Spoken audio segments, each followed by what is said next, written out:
Okay, please take a seat.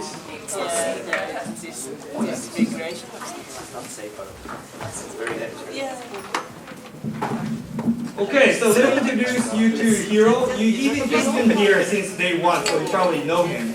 But you haven't seen him drunk yet. Yes, he's him when he's drunk. Yes. So I don't know about this guy in the daytime. I know a little bit about him. So let me introduce him to you in a daytime version Hiro. Okay? Amen. What's that? Amen. Amen. Yes. There's the A side and the B side. I only know him on the B side because that's when we meet. So we do a lot of different projects together here at Keio and outside of Keio. And he's a business person. So remember me saying you find the right person. He's one of my right persons from the business side, and I hope I'm his right person from an engineering point of view. So that's how we work together. And so he's gonna talk about himself, and then we're gonna do the rest of the day together. All right? Okay, thank you.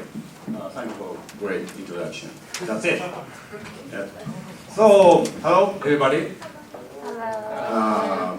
My name is Hiro. And finally, it's my turn, right? So we have two types of instructors in KOH programming, SEM. One is Keio and another is non-Keio. And I am the first non-Keio instructor, and the last one. So the Keio is the best teacher, the best instructor in this field. I don't know what is the field, but anyway, he's the best of the best in this field, in this country. So I think you guys are very lucky guy, and I know I'm very unlucky guy, but the teaching after Keio is very tough. But please be patient. I'm not Keio, I'm a non-Keio instructor. I'm not good at teaching as Keio. I'm not good at English speaking as Keio. I'm not a good-looking guy as Keio.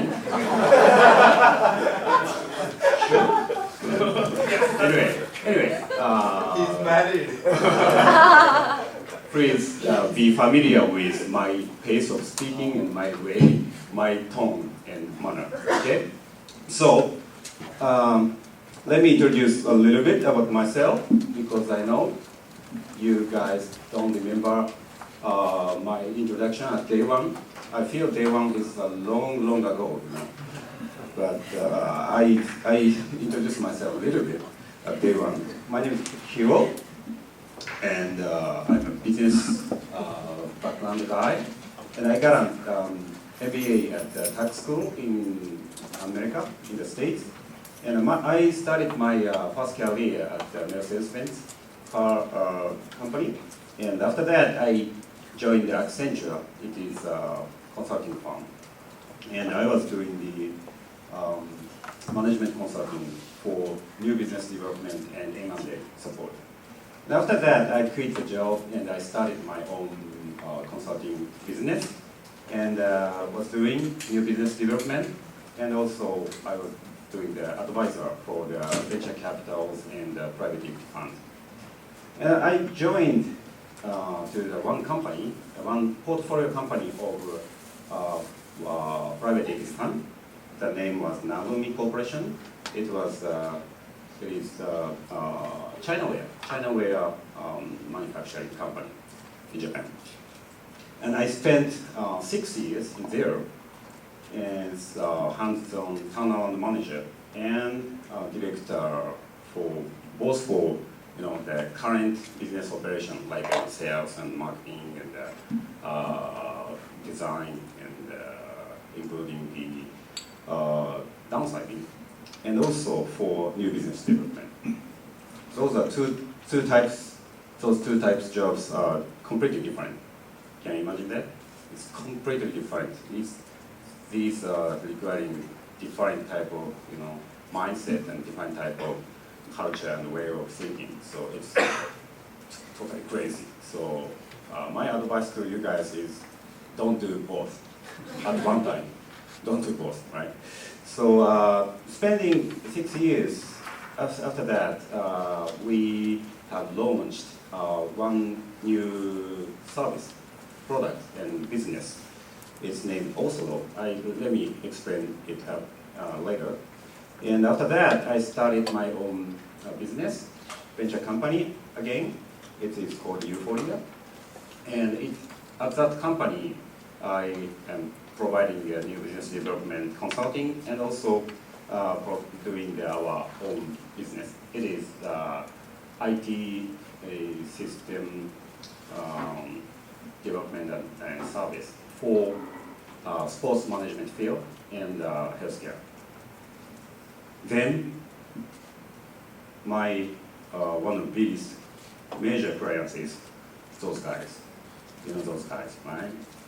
Rugby Japan national team. And I have spent more than 3 years with those guys. And finally, those people beat South America, no, South Africa. And last night, they beat Samoa. Right, so I drank a little bit last night, but I'm so happy.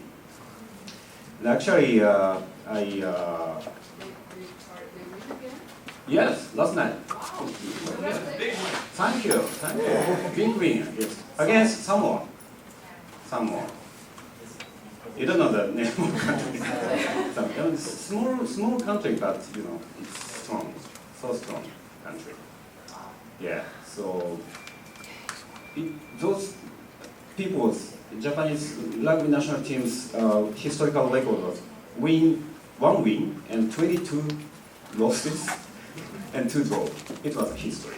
And only in this tournament, they got 2 wins against South Africa and Samoa. It's amazing. Yeah, it's amazing. And actually, I told this story even in the last KOH program in 2014. I told my clients it's Japan national rugby team, and no one responded. Yes, and only one guy was responded. His name was Keio, and he was sitting in front of me, and I said about the Japan national team, "Oh, sure." And he rushed to my place, and he is now working for Japan national team, Japan Rugby Football Union. So 何が幸いするかわかんないんですけどね。どういうあれがきっかけがあるかわかんないですけど。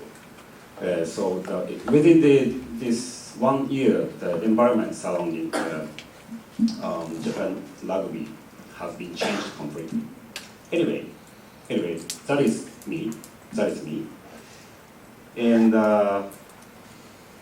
I'd like to tell a little bit about the Oslo. Because this is very good example of what I was doing in the design management field. Okay. This is the video we made for the launching event of Oslo. And 音はいらないかな。マルトクイベント。I don't need it. Okay. So, okay.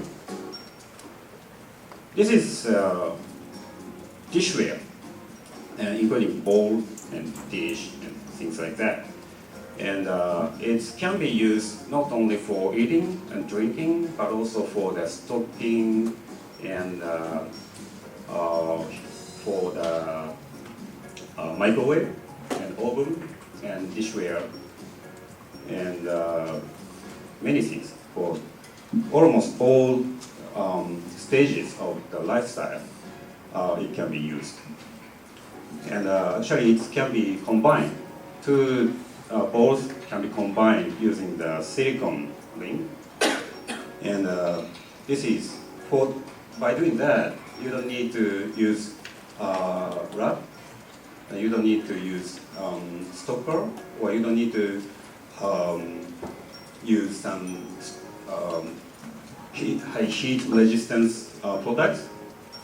See, like this, yeah. It's very simple, but it's crazily difficult to make it.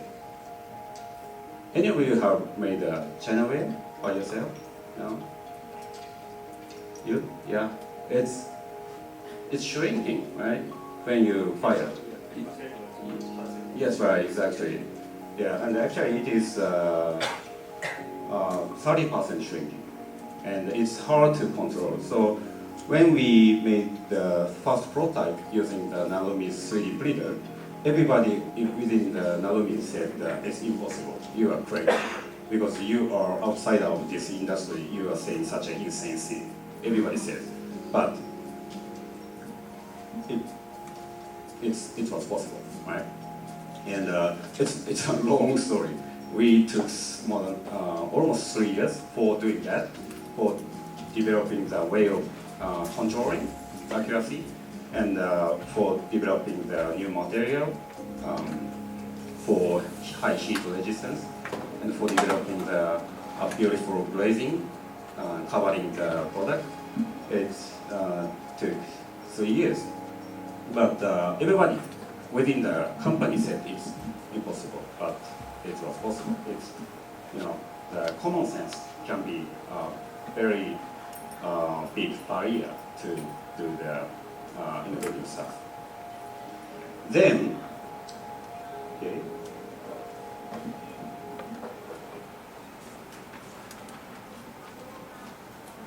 So before also, we had a big trade-off between two things. One is a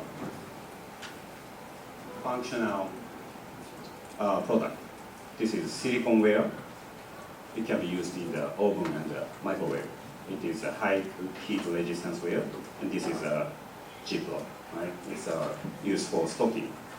And another side is decorative and high quality, let's say beautiful stuff. But it cannot be used in the microwave. Have you used this stuff in microwave? Yes. It's beautiful, right? Yeah, it's kind of like fireworks, right? But you can enjoy only once.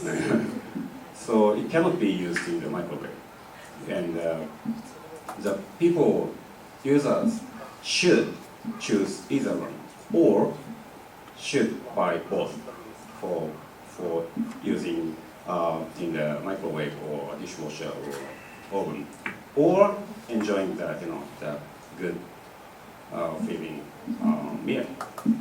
So we defined this trade-off is the problem, and we solved that by introducing this Oslo. And actually, after the launching event, the response from the market was awesome.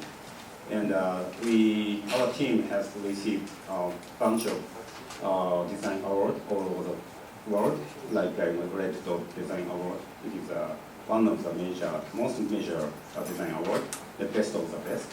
And the IF Design Award, it is also the major design award, gold in the 2013, things like that.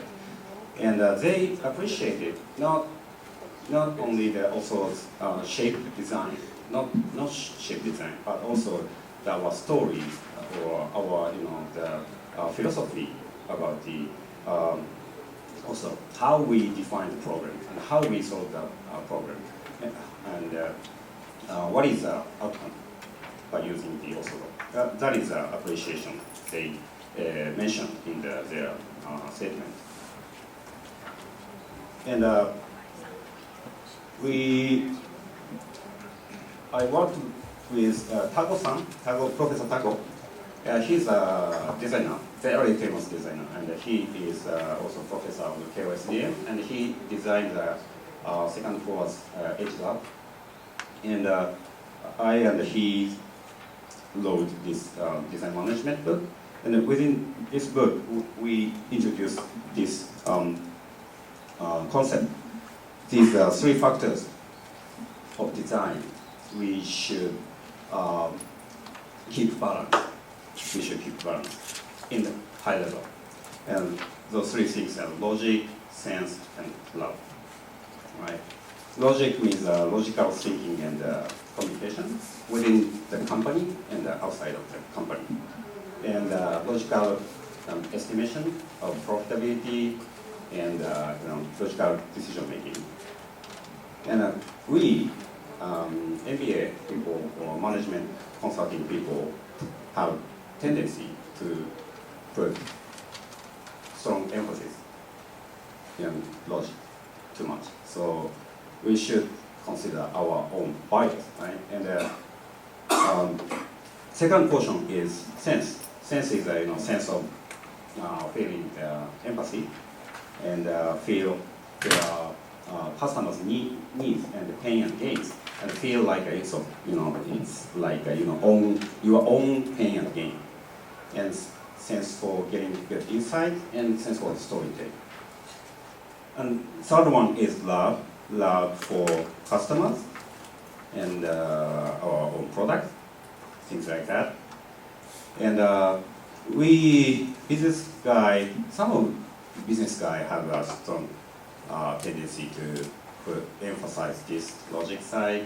And Professor Tago, designer, said those people tend to have strong sense on sense, strong emphasis on sense, but less in logic. So having diversified people in one team is very good to be well balanced in those three things, right? And we delivered some message to customers and outside as many stakeholders. It is an example of logic. We have showed the evidence by using Oslo, users can save space by more than 60% because of their high stack ability, right? Because of the accuracy of production. And they can save water by 60%, save energy by 50%, and save time by 42%. We checked again and again, and we came up with these numbers. These are logic. And this is about sense. This is the inconvenient truth around the dinner table story. And this is describing the pain of the users.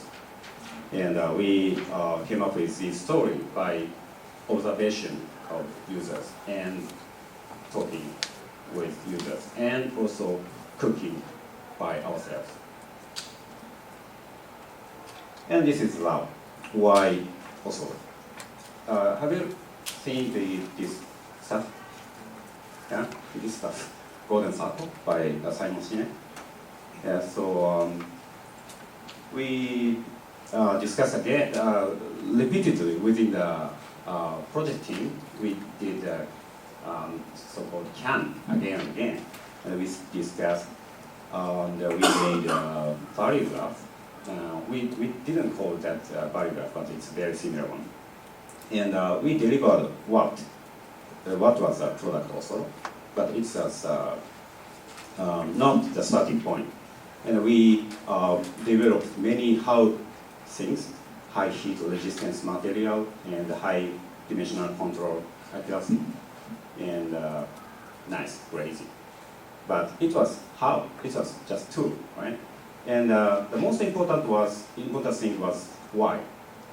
And we came up with our final objective is we won't make people happy. We won't make the very busy man and dad happy. So our tagline was Oslo makes people happy, and this was the starting point. So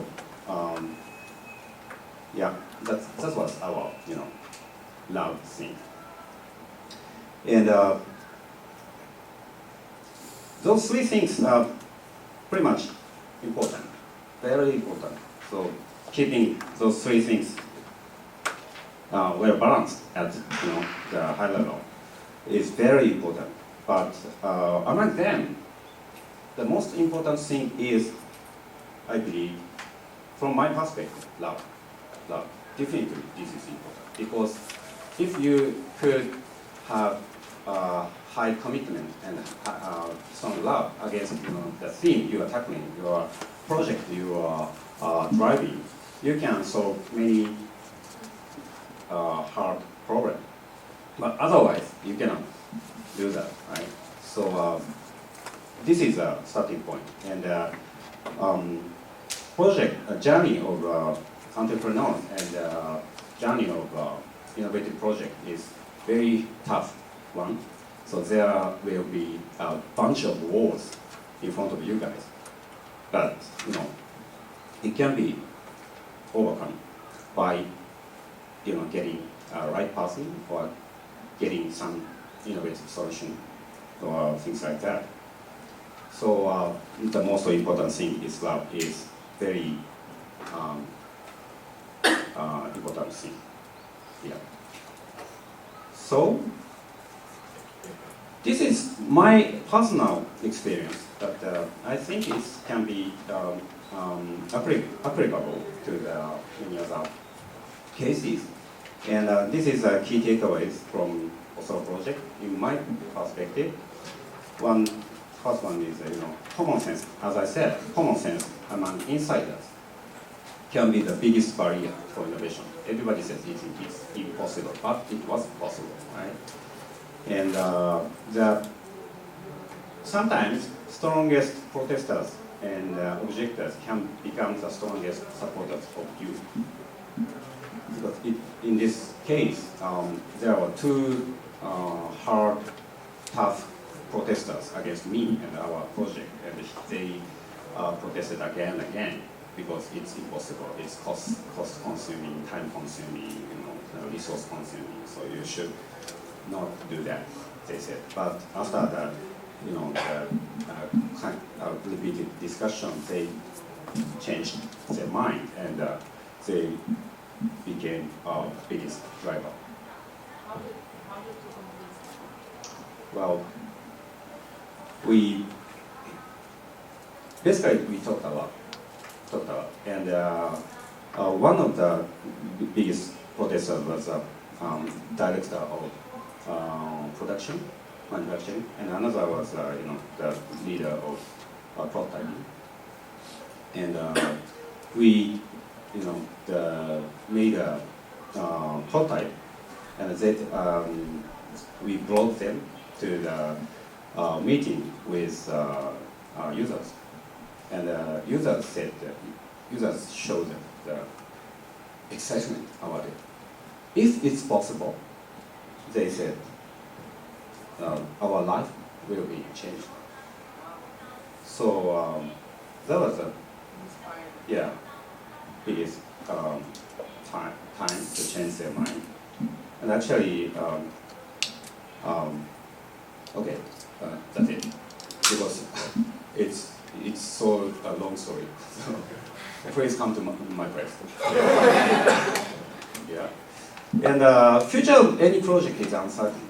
Any project's future is uncertain, as Keio said. So someone feel, even in the project team, someone feel uneasy feeling about the future of the project.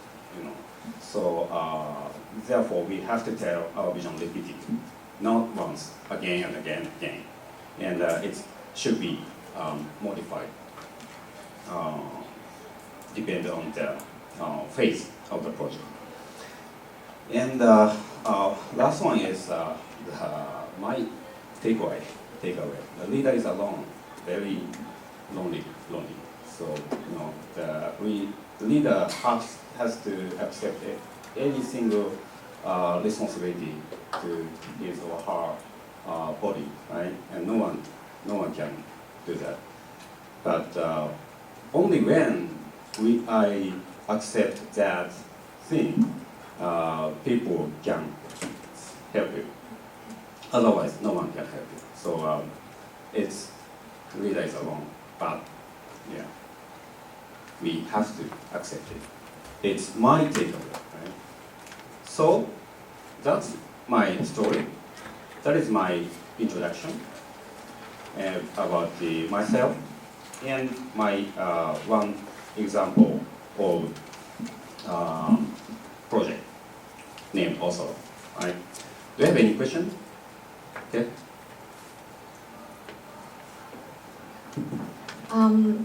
Did you have a 3-year plan already from the beginning? Like you planned it to be 3 years, or while you were trying to innovate something, it took you 3 years? Good question. Actually, at that time, Yeah. at this project, no, we didn't expect that. Yeah. Yeah. So yeah, I was wondering how does the Narumi company manage the money, because the longer you run the project, Right, more right. money Yeah. you will use, and Yeah. like maybe at some point they might start losing faith and say like I want to give up. Like how do you keep that motivation and keep continuing until you get the Yeah. the right solution? Yeah, it's very important and practical question. And at the beginning, we expected it takes 6 months or 12 months. Oh wow. Yeah, because our time frame in the past was like that. Yeah, basically almost all products was produced, developed in the 6 months. But we realized that it's impossible within such a short time, because we have to develop the way of production, we have to develop the material, and we have to develop the glazing. So we have to develop everything. So we realized that it takes at least more than 1 year. And at that time, I said to the CEO, it takes more than 1 year. That's it. And after that, I recruited and I retired old guy, more than 75 years old. He was legend of that company. He made many production way in the past. And he came to our project and he said, okay, I should do that. And after a couple of months, he said, it will take 2 years more. I Yeah. see. So I told to CEO and I went to shareholder place office with Tago-san, and we had a dinner, and we enjoyed the dinner. At the very end of the dinner, I said, it will take 3 years. Okay. And the representative of the shareholder said, okay, why don't you do that? Oh. Yeah. So it's a kind of political issue, but that was a true story. So the communication was the key. Yeah. Right. Exactly. Yeah. Seriously. Yeah. Let me add. He never introduced himself this way, but he was the managing director. He was one of the board members. So he was outsider, but he got hired from this company, or he joined as a management person, maybe among 5 people of Narumi Corporation. Yes. Yes. Yeah. So he is almost equivalently responsible as a CEO. So you're talking to the boss's boss. And boss's boss says, I'll take full responsibility of whatever the consequences may happen, but give me 3 years. So don't get him wrong. He's not just, he never went to the party and said, give me 3 years and I'll do the job. No, he was full responsibility of doing whatever he needs to do within 3 years. But he took full responsibility for that. So it's a little different than you being just a, maybe tantosha or somebody who's maybe a project leader. No, he was actually one of the management person. Yeah, so That a makes little sense. slightly different. Yes. Yeah.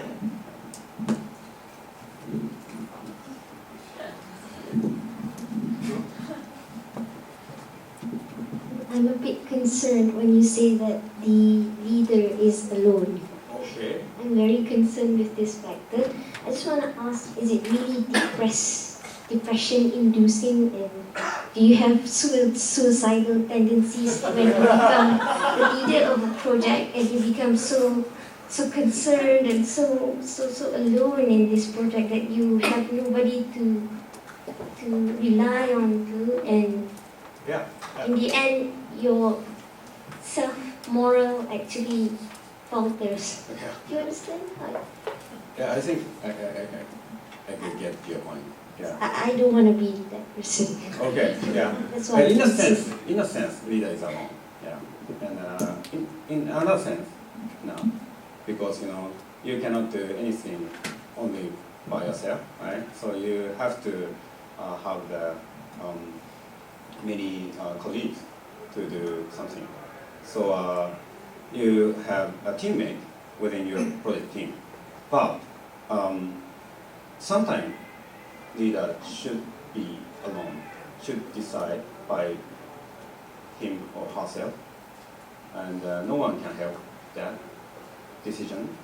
And I always said leaders, exact friends cannot be in the company. So someone who are tackling the same kind of project in other mountain or other country, other company. So you can be connected with those people who knows how lonely you are, who knows how difficult your project is, and who knows many the difficulties about doing those kind of things. So you are alone if you would be a leader, but you can be connected with other alone leader. So please don't hate loneliness. It's paid off. I think, yeah. After the project, you can get a huge moment, big moment. Is it? Am I answering to your question? Sure. That's why you need the fluid leader, the old guy. Fluid leader, yeah. Kind of, yeah. And but he is the right person to develop a way of production. Yeah, that is the biggest reason. The right person. I can do that. Even Tago-san cannot do that, and even the players within the company cannot do that, but he can do that. I estimated that. That's the biggest reason.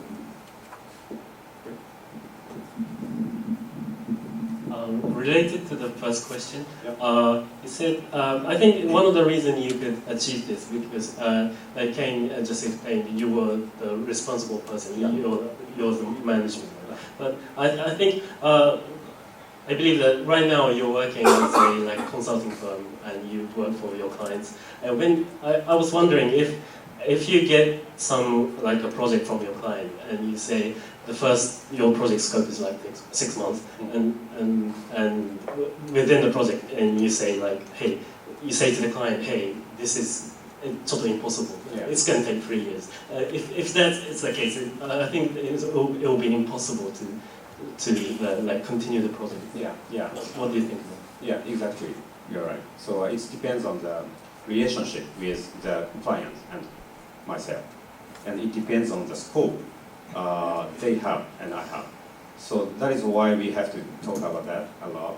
And if I think it takes 3 years for doing that thing, and if I believe that is truly important for those clients, I will convince them. I will convince them again and again, and I will do that. And if they cannot understand that, that's it. That's it. Because it is, time is limited. So, and it's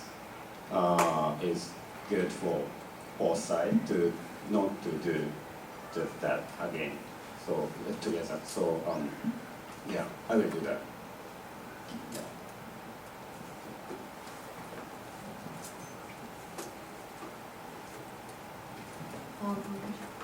I know this project made big success, but if this project failed, how much money did you lose? Because I understand you joined Naomi because of your very good skill for turnaround management.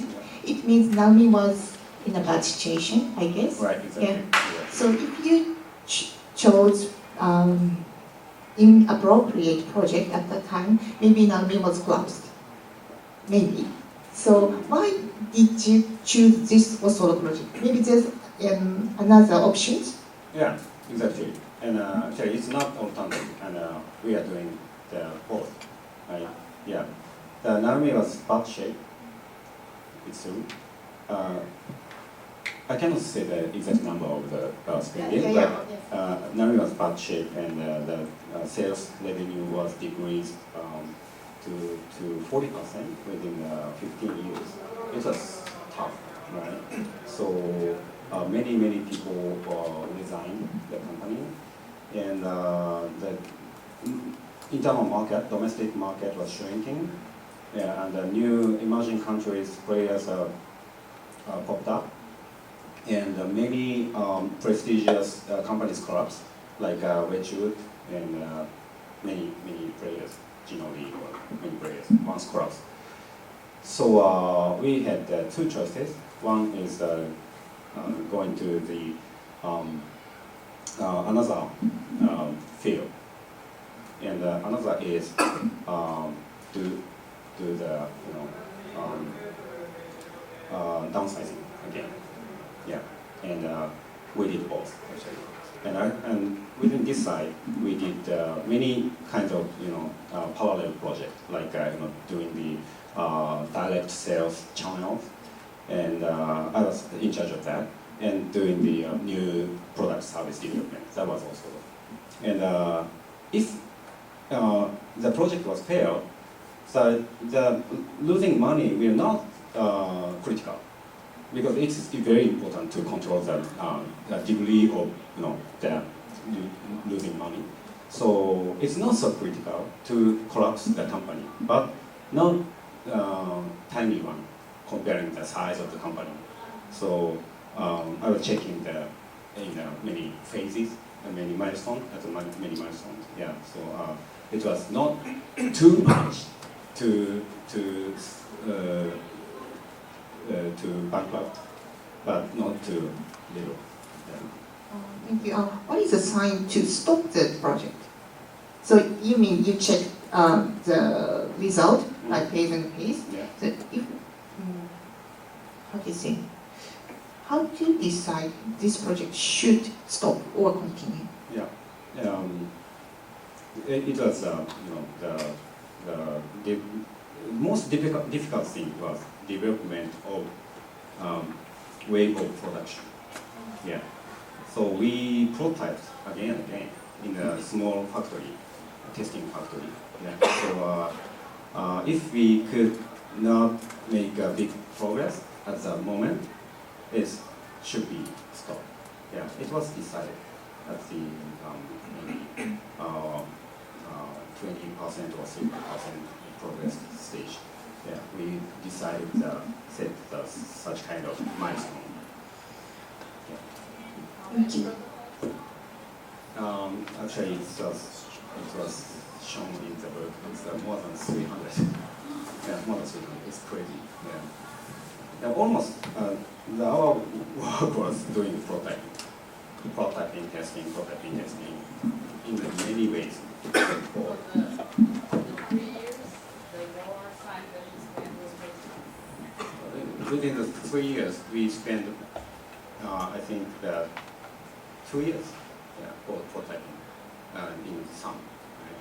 So in the beginning, we spent a lot of time for observation or discussing with users. But from the middle part, we spend a lot of time for prototyping. Okay, so sorry for spending a long time. Oh, excuse me, I have yeah. a question. Yeah, sure. So I'd like to ask how to beyond the common sense, because this is examples of this is our this project. Yeah. This is we have a lot of nice ideas Yeah. and some amazing ideas, but I'm always thinking first is technologically this is very difficult. Yeah. It's making very small microcontroller installed on such kind of Yeah. paper, Yeah. or how to automatically scan on the hard copy on paper. It's always thinking such technology works because I'm a technology guy. Yeah. So please tell me how to beyond the common sense. You mean how to break the How concept? the actions, How how to to break. how to break your bias. Yeah, yes, exactly. It's part of the thinking. Yeah, it's one way we did was just brought alien to the project. I was an alien. Yeah, I came from outside, Yeah. but after 1 year, I will become insider, right? Insider-ish, right? And after that, I asked my friend, one of my best friend, he was COO of Amadana Real Fleet. It is a design electronic gadget company. And I asked him, please introduce good, brilliant creative director for me, for Narumi. And he introduced Taro-san to me at the cafe in Shibuya. And I met him, and I convinced that, oh, this is the guy I'm touching. And I brought him, and he was like a poison pill in the company, and he said many things. Why it cannot be possible? Why you think it is should be the rule you should follow? He asked again and again, and people changed their mind. Why? そういえばなんでだっけみたいな話になった。So one way is bringing the alien to outsider in the project, or outsider idea to your brain, right? So it is a very uncomfortable thing, uncomfortable experience, uncomfortable accidental offside or something. But yeah, it can be breakthrough of your bias or your common sense. Thank you. Sure. So if you have any question, please come to my place when we are drinking. Okay. When I'm B-side. Okay. So okay. All right. 10 minutes to go. Let me talk about the entrepreneurship. Keio talked a little bit about entrepreneurship, and I will talk about entrepreneurship from my perspective. It's very close. The very important keyword, Keio said, hyper uncertainty. It's very important for you guys, for us. And entrepreneurs implement business under hyper uncertain environment. So we should be in love with uncertainty. We should love uncertainty. If you don't love uncertainty, you might not be entrepreneur, right? And super high volatility is a great chance for us, right? Because established players don't like that. They hate that, right? They love stable situation. They love the number crunching. They love approval steps, right? They are so slow, but we are quick, right? So it's chance. They hate volatility and uncertainty, but we can be love with uncertainty. It's a very important point for entrepreneurs. And in many cases, decent business plan doesn't have any value in our project or our journey. Of course, you should prepare for that, for getting the money from venture capital, or for getting approval within the company as an entrepreneur. It's important, but it doesn't have any value because that everything will be changed so quickly in our business or our way. And we have to act against inertia, 慣性、常識とか慣性、inertia. So entrepreneurs act against inertia. So it is widely accepted rules in an industry or common business practice among existing players. It's suck, right? We should break that. and don't follow what majority of people said, because you will change the rule of the game. So 99% of the people said it is correct. It's chance, right? It's chance. And if you are in the established companies and doing the managing the the operative thing, you might have to follow that. But if not, don't follow. Don't follow majority. And we have two important senses we should have. One is sense of ownership. In Japanese, 当事者意識とか当事者性とかっていうことだと思います。In sense of ownership, and another is sense of urgency. 危機意識とかいう感じですかね。So put your hands on your business. Put your hands on, not put your hands off. Put your hands up, right? So no one would take responsibility. You will take responsibility. So you would love to put your hands on. I don't mean to say you should be a micromanager. No, but put your hands on every single time. And no one would give you a direction. Hey, you should go this way. No one, you will do. So you should decide. You can decide your direction because you are putting your hands on the business, right? And take urgent action in any time. Because quickness, speed is the most powerful weapon of our side, not established guard, right? Not the people wearing suits, right? We are startups, we are entrepreneurs. So quickness, agility is the most important weapon. And we say in Josai Senjo, we always in the war area. So actually, when I got the contract with the Japan rugby national team, there was another competitor, big company. They said they prepared very good help desk, and they said, hey, you can call this free dial number 9 to 6, Monday to Friday, right? And I passed my mobile phone number and my colleague's mobile phone number to Eddie Jones, head coach, and you can call me anytime, anywhere, even in 2 a.m. I will fly to your place. I said so, and actually, he or his subordinate called me anytime. It's crazy, 3 a.m. it happens a lot because they are traveling all over the world.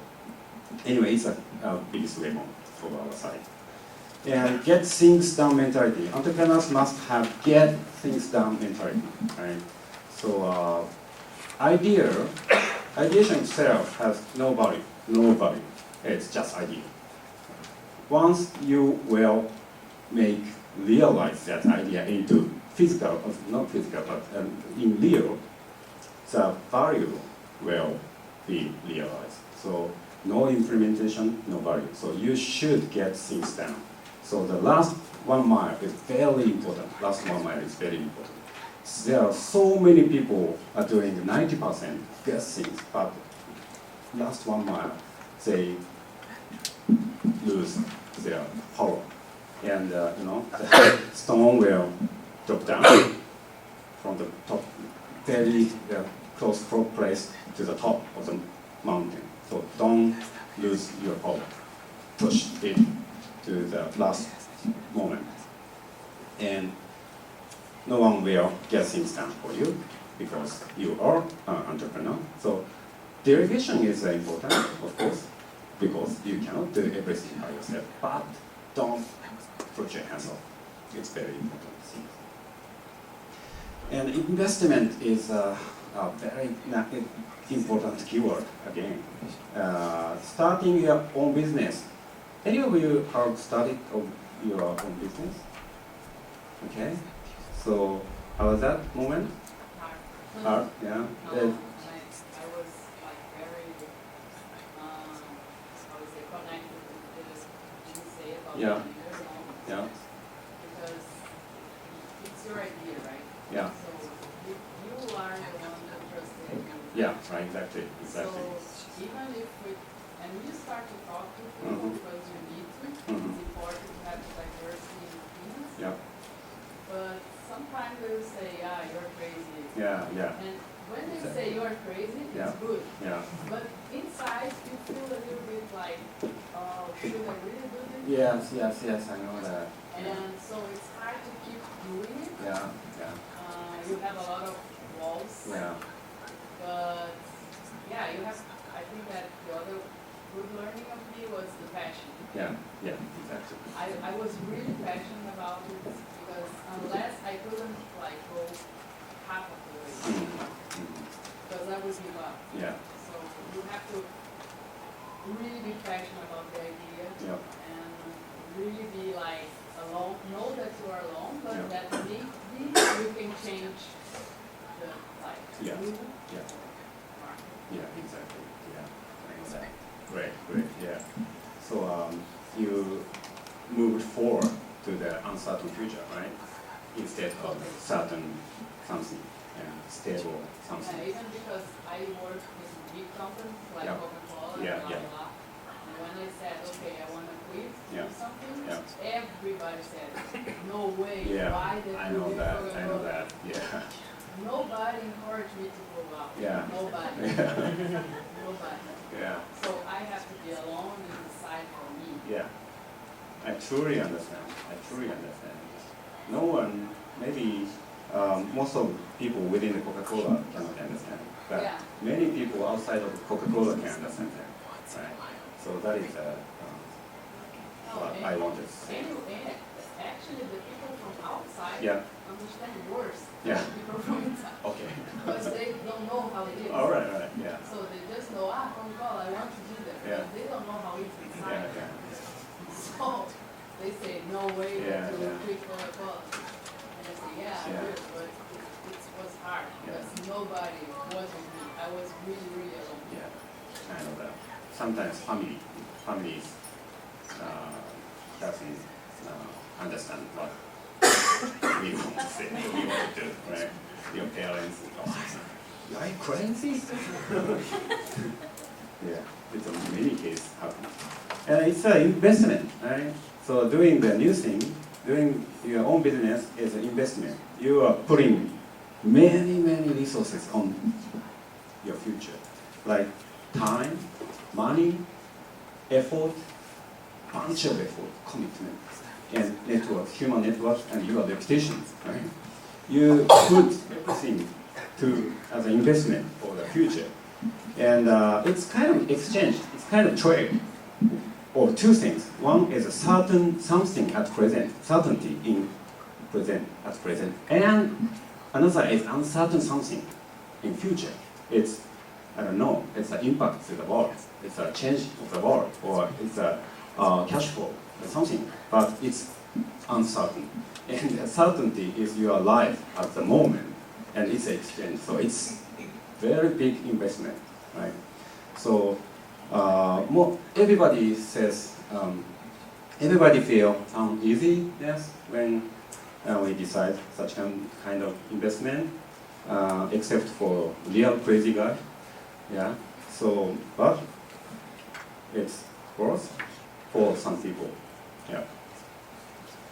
And finally, a life of an entrepreneur is very risky and uncertain and chaotic and unstructured and troublesome and restless and insecure and unstable. But I can say it's totally exciting and fun. I can say it's totally exciting and fun. So if some of you would be this side, entrepreneur side, welcome aboard, folks. Yeah. So be connected in future and enjoy our journey. Yeah. That is about my introduction and entrepreneurship. Okay. So is it on time? Yeah. It's on time. Yeah. Yeah. It depends on the definition, right? Exactly. Yeah. So we never plan our project. So, I asked him to introduce himself with some stories because he is the entrepreneur. You kind of want to look him into maybe like few years ahead of you. You might be him. I don't know. If you're like more engineer, you might be looking at me. So, but we wanted to give you the real story behind the real man, so that you have a little more sense of what we're doing this afternoon. So, afternoon, me and Hiro will take turns, or maybe he plug in some information here and there about some experience and some examples out there in the world. And so we're going to continue on after about an hour break of lunch. Hour break and an hour lunch break. Yeah. Any questions? Maybe if we start taking questions, it's too much. Yeah. So okay, let's do this. Tonight, since those who are working and cannot come tomorrow, it's going to be your last day for the Keio. So we're planning to throw a party downstairs at Hub. Yeah, after the lecture. Yeah, so the lecture ends at 8 p.m. hopefully. No, 6. Yes, 6 as usual. So not like a party, but we just we go downstairs and take a drink and eat pizza or something. Yeah. So we can talk there, all right, and so that we keep the lecture going until 6. And after that, some of you who can come, let's go downstairs to the Hub and let's party. All right, and I want to know the rough number who might be there. So after the lunch, we will have maybe a small sign-up sheet. If you're coming, please sign up so that we can reserve some room for us. Okay. So after the lecture today, probably around 6 or 6:30, we'll go downstairs to the Hub to get drunk. Well, not too drunk because we don't have tomorrow. So a little drunk. All right, and we will meet Hiro, the real hero there. All right, the B side, yes. Okay, so let's come back at 1:25, and we will start our discussion on the value proposition. All right.